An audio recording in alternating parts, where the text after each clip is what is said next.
no entiendo el teatro si no hay una comunicación muy directa. Entonces siempre intentamos trabajar con esa cercanía.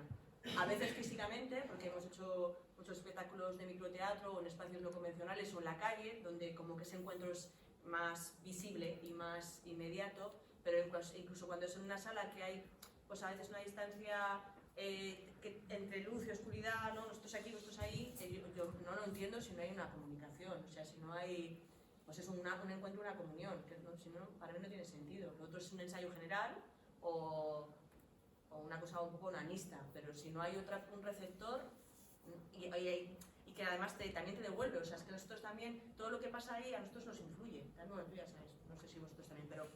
es una cosa que va y viene, que se tiene que construir entre todos. Por eso, por desgracia, en la pandemia, cuando, bueno, por los motivos distintos que pasó, pero hubo mucha cosa virtual, ¿no? Muchas artes escénicas virtuales, que tiene su justificación y que tiene su momento y tal, pero por ejemplo para nosotros eso es como inconcebible para nosotros, porque ahí tú no puedes recibir al público. Es otro medio que está muy bien para otras cosas y que es audiovisual o que es virtual, que está muy bien, pero que a nosotros en concreto lo que nos pone es el tú a tú, la carne con la carne, la relación amorosa o de amor y odio o de lo que sea, de confianza, de ir poco a poco conquistándonos, que se establece mutuamente.